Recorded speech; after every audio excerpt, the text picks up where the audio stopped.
2월 25일 금요일 삶의 기적을 일으키는 30분 예배를 시작하도록 하겠습니다. 하나님께서 오늘 우리에게 주신 말씀은 사도행전 15장 4절에서 19절까지 말씀입니다. 이 말씀 제가 봉독하도록 하겠습니다. 예루살렘에 이르러 교회와 사도와 장로들에게 영접을 받고 하나님이 자기들과 함께 계셔 행하신 모든 일을 말하며 바리새파 중에 어떤 믿는 사람들이 일어나 말하되 이방인에게 할례를 행하고 모세의 율법을 지키라 명하는 것이 마땅하다 하니라.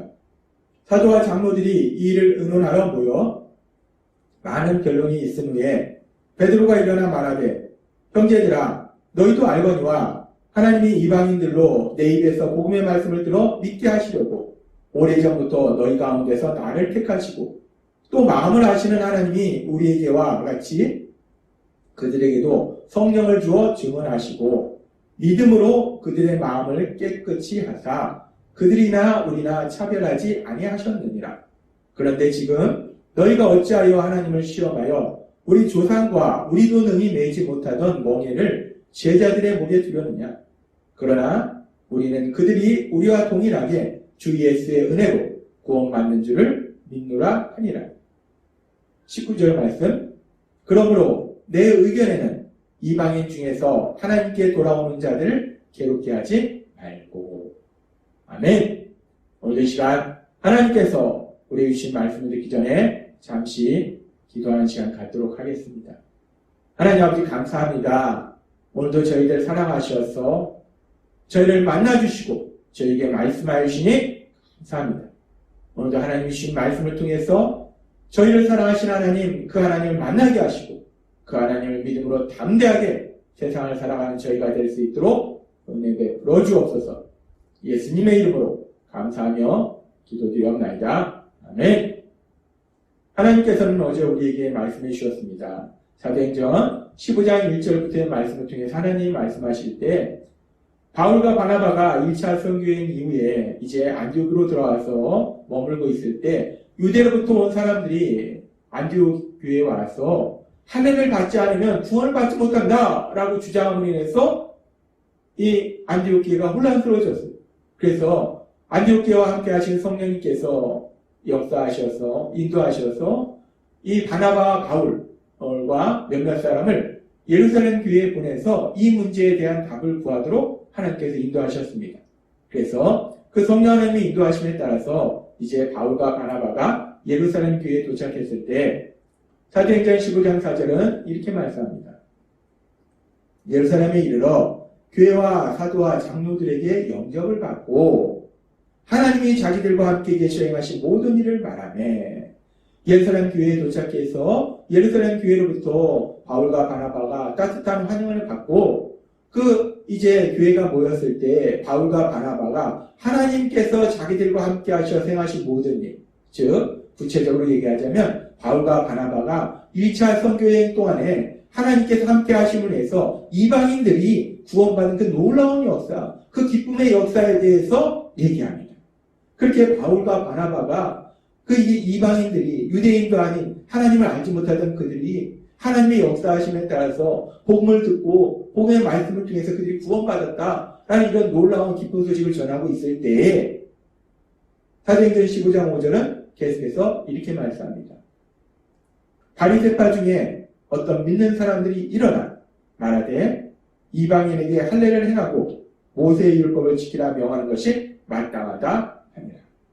그렇게 바울이 그렇게 하나님이 하신 놀라운 역사에 대해서 그 은혜에 대해서 기쁨으로 전하고 있는데 그렇게 그 말씀을 듣고 있던 사람 중에 바리새파 유대인들이 예수님을 믿는 사람이 있었는데 근데 그 사람들이 일어나라고 얘기합니다. 여기서 일어나라는 일어나라는 이 단어가 단순히 그냥 자리에서 일어나는 것이 아니라 이 단어를 헬라어 원어로 보면은 이 단어는 벌떡 일어나는, 돌발적으로 일어나는 라는 의미를 가지고 있다. 지금 따라서 이 사안은 어떤 사안인가? 바울이 하나님이 행하신 그 놀라운 은혜에 대해서 기쁨으로 담대하게 전하고 있는데 그래서 사람들이 다 그 은혜로 인해서 기뻐하고 있는데 근데 이 바리새파 유대인들은 이방인이 할례도 받지 않은 이방인이 구원받았다는 그 소식을 듣는 것이 영 싫었던 거예요. 탐탁지 않았던 겁니다. 그래서 계속 듣다가 더 이상 듣기가 싫은 거예요. 그래서 듣기를 거부하고 벌떡 그 자리에 일어난 거예요. 돌발적으로 일어난 겁니다. 지금 이렇게 이 사람이 돌발적으로 일어났다는 것은 이 단어를 통해서 우리가 이 분위기를 느낄 수 있는데, 그 전까지는 은혜롭게 지금 이 교회의 모임이 예배가 이루어지고 있었는데, 이 사람으로 인해서 갑자기 분위기가 험악해지는 것을 볼 수 있어요. 그렇게 험악해진 분위기 속에서 이 사람이 얘기합니다. 이방인에게 할례를 행하고 모세의 율법을 지키라 명하는 것이 마땅하다라고 얘기합니다. 이 사람이 벌떡 일어나서 이방인들, 할례 받지 못한 이방인들이 구원받았다는 얘기를 바울은 하고 있는데, 이방인도 할례를 받아야 된다, 할례를 받아야지 구원받는다라고 얘기한다는 거예요. 지금 이 사람의 주장은 안디옥기에 와서 할례를 받아야만 구원을 받는다라고 주장하는 그 사람들과 똑같은 주장을 하고 있습니다. 그래서 이 문제로 인해서 즉 이방인이 구원을 받기 위해서 할례를 꼭 받아야 되는가, 구원을 위해서 할례는 꼭 필요한가, 이 문제를 가지고 이제 예루살렘 교회의 영적인 지도자들, 사도와 장로들이 모여서 깊이 논의하는 그런 시간을 갖게 됩니다. 그래서 이제 이 문제를 가지고 이방인이 구원을 받기 위해서 할례를 꼭 받아야 되는가, 이 문제에 대해서 깊이 오랜 시간 논의한 끝에 베드로가 일어나서 말합니다. 베드로는 이미 이방인 고넬료에게 복음을 전해서 이방인 고넬료가 구원받는 모습을 봤어요. 그렇게 이방인 고넬료가 구원받을 때 할례를 받아서 구원받은 것이 아니라는 겁니다. 베드로를 통해서 하나님의 말씀이 전해질 때, 특별히 복음의 말씀이 전해질 때 성령님이 임하시던 거예요. 복음의 말씀을 듣고 고넬료 가족이 믿음을 통해서 구원받는 모습을 봤다는 거예요. 그래서 베드로 사도는 이렇게 말합니다. 사도행전 15장 7절 말씀. 많은 변론이 있은 후에 베드로가 일어나 말하되, 형제들아, 너희도 알거니와 하나님이 이방인들로 내 입에서 복음의 말씀을 들어 믿게 하시려고 오래전부터 너희 가운데서 나를 택하시고 라고 말합니다. 하나님이 복음의 말씀을 들어 믿게 하시려고 오래전부터 너희 가운데서 나를 택하시고 라고 얘기해요. 지금 베드로 사도는 하나님께서 베드로 사도를 선택하시고 그 베드로 사도를 통해서 이방인에게 복음을 전하도록 하셨다라고 얘기합니다. 근데 그렇게 이방인에게 복음을 전하도록 하신 것이 이방인에게 복음을 전해서 그들이 할례를 받도록이라고 말씀하지 않고, 복음의 말씀을 전해서 들어 믿게 하시려고, 이방인들이 믿음을 갖도록 하시기 위해서 복음의 말씀을 전하도록 하셨다라고 베드로 사도는 전하는 거예요. 믿게 하시려고, 믿음을 주시려고 이 믿음을 강조한다는 거예요. 그러면서 베드로 사도는 또 계속해서 이렇게 말씀합니다. 사도행전 15장 9절 말씀. 믿음으로 그들의 마음을 깨끗이 하사 그들이 나오리라 차별하지 아니하셨느니라 라고 말씀합니다. 믿음으로 그들을 깨끗이 하셨다라는 말씀이 무엇을 의미하는가? 믿음을 통해서 그들의 죄의 문제를 해결해 주시고 그들을 의롭다 하셨다는 것, 거룩하다 하셨다는 것. 이 말씀은 결국 믿음을 통해서 그들이 구원받도록 하나님께서 역사하셨다라는 말씀이라는 것. 믿음을 통해서 구원받는다라는 이야기라는 겁니다. 그러면서 베드로 사도는 결론적으로 이렇게 말합니다. 사도행전 15장 11절 말씀. 그러나 우리는 그들이 우리와 동일하게 주 예수의 은혜로 구원받는 줄을 믿노라 라고 얘기합니다. 구원은 할례를 받아서 구원을 받는 것이 아니라 하나님이 주신 은혜, 그 은혜로 구원을 받는다는 거예요. 하나님께서 은혜로 믿음을 주시고 그 믿음을 통해서 구원을 받는 것이 이제 할례를 받음으로 해서 구원을 받는 것이 아니다라고 베드로사도는 명백하게 말하더라는 거예요. 구원은 믿음으로 받는 것이다. 할례를 받음으로 구원받는 것이 아니다라고 바울사도가 말합니다. 그렇게 바울사도가 분명하게 구원은 믿음을 통해서 받는 것임을 얘기하고, 그 뒤에 이제 바울과 바나바도 자신들이 전한 복음을 통해서 이방인들이 믿음으로 구원받는 그 놀라운 역사에 대해서 다시 한번 얘기합니다. 그리고 이제 최종적으로 야고보 사도가 일어나서 사도행전 15장 19절의 말씀을 통해서 이렇게 말씀합니다. 사도행전 15장 19절. 그러므로 내 의견에는 이방인 중에서 하나님께로 돌아오는 자들을 괴롭게 하지 말고 라고 얘기합니다. 야고보 사도는 최종적으로 결론을 내요. 이방인 중에 하나님께 돌아오는 자들을 괴롭게 하지 말라. 이방인 중에서 구원받은 사람들, 믿음으로 구원받은 사람들을 괴롭게 하지 말라. 힘들게 하지 말라. 믿음으로 구원받은 사람들에게 할례를 받아야 된다라고 엉뚱한 주장을 해서 그들을 괴롭게 하지 말라. 괴롭히지 말라. 라고 말한다는 거예요. 결국 야고보 사도는 분명하게 결론을 냅니다. 구원은 할례를 받아서 받는 것이 아니라 믿음으로, 오직 믿음으로 구원을 받는 것이다 라고 야고보 사도가 결론을 내리더라는 거예요.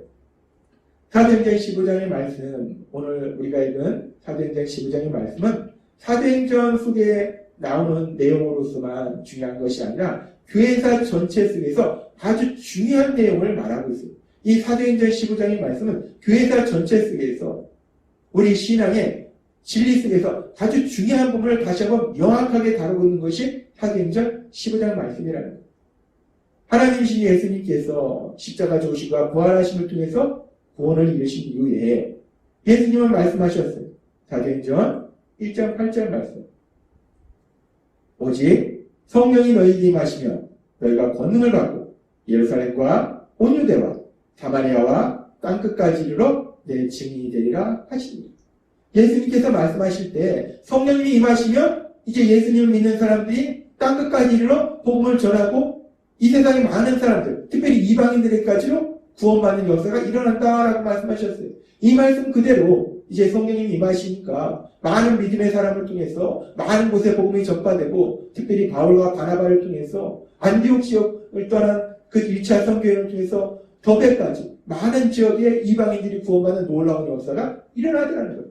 그런데 이렇게 이제 성령님의 역사하심에 따라서 유대인들이 아닌 하나님의 선택받았던 민족이 아닌 이방인들이 구원받는 그 과정 속에서 반드시 해결해야 될 아주 중요한 문제가 있더라는 거예요. 그건 뭐냐면 오늘 사도행전 15장에서 다루고 있는 것처럼 이방인이 구원받기 위해서 할례를 받아야 되는 것. 이 문제가 반드시 해결해야 될 아주 중요한 문제였다는 거예요. 그래서 오늘 사도행전 15장에서는 이 문제에 대한 명백한 결론을 내린다는 거예요. 이방인이 구원받기 위해서. 우리도 이방인이었다는 거예요. 이방인이 구원받기 위해서 필요한 것은 할례를 받는 것이 아니라 오직 믿음이다. 복음의 말씀을 듣고 자신들의 죄를 회개하고 믿음을 통해서 구원받는 것이지 할례를 통해서 구원받는 것이 아니다 라고 말씀하신다는 겁니다. 그렇습니다. 우리가 구원받는 것은 믿음으로, 오직 믿음으로 구원을 받는다는 거예요. 그래서 하나님께서는 바울 사도를 통해서 에베소 2장 8절과 9절에 이렇게 말씀합니다. 너희는 그 은혜에 의하여 믿음으로 말미암아 구원을 받았으니 이것은 너희에게서 난 것이 아니요 하나님의 선물이라. 행위에서 난 것이 아니니 이는 누구든지 자랑하지 못하게 함이라 라고 말씀하십니다. 하나님은 말씀하세요. 우리가 구원받은 것이, 이방인이 구원받은 것이, 마찬가지 유대인들이 구원받은 것이 할례를 받았기 때문에 구원받은 것이 아니라 하나님의 은혜로 선물로 주신 믿음, 그 믿음을 통해서 구원을 받은 것이다 라고 말씀하신다는 거예요. 따라서 구원받은 사람은 그 누구도 자랑할 것이 없다는 거예요. 왜냐하면 내 의지나 내 노력이나 내 행동이 구원에 영향을 미친 것이 아닙니다. 모든 것이 하나님의 은혜라는 거예요. 받을 자격이 없는 우리에게 주신 하나님의 사랑, 그 하나님 사랑과 하나님의 은혜로 인해서 우리가 구원을 받았다는 거예요. 하나님은 우리에게 다시 한번 사도행전 15장의 말씀을 통해서 명백하게 말씀하십니다. 구원은 우리의 노력이 아니라는 거예요. 우리의 지식이 아니라는 겁니다. 유대인들의 주장처럼 할례를 받아야지 구원을 받는 것이 아니라는 거예요. 구원은 하나님의 은혜요 선물이라는 거예요. 하나님의 은혜로 주신 그 믿음, 그 믿음을 통해서 구원을 받는다라고 말씀하신다는 거예요. 그런데 참으로 감사한 것은 그 하나님께서, 그 사랑의 하나님께서, 은혜의 하나님께서 우리들을 사랑하셔서 우리에게 은혜를 베풀어 주셨다는 거예요. 은혜로 우리에게 믿음을 주셨다는 거예요. 그 믿음을 통해서 우리가 예수님을 구주와 주님을 믿음으로 인해서 우리가 죄인에서 하나님의 사랑을 받는 아들과 딸로 변화된 놀라운 역사, 그 역사를 체험했음을 믿습니다. 따라서 우리에게 은혜 주신 그 하나님, 그 사랑의 하나님의 그 사랑 안에 거함으로 인해서 하나님 주시는 참된 기쁨과 평안을 마음껏 누리시는 여러분이 되시길 주님의 이름으로 축원합니다. 기도하겠습니다. 하나님 아버지 감사합니다. 오늘도 주신 말씀처럼 우리가 구원받는 것이 할례를 받음으로 내 노력으로 구원받는 것이 아니라 하나님의 은혜로 주신 믿음을 통해서 우리가 구원받음을 믿습니다. 그렇게 은혜로 우리에게 믿음을 주셔서 우리가 구원받도록 하여 주시고 우리가 이 땅 살아가는 동안 그 하나님의 사랑 안에 살아갈 수 있도록 역사하신 하나님, 그 하나님의 사랑 안에서 하나님 주신 참된 기쁨을 마음껏 누리는 저희 모두가 될 수 있도록 역사하여 주옵소서. 예수님의 이름으로 감사하며 기도드렸나이다. 아멘. 이 시간도 하나님께서 우리 주신 말씀을 묵상하면서 조용히 기도하는 시간 갖도록 하겠습니다.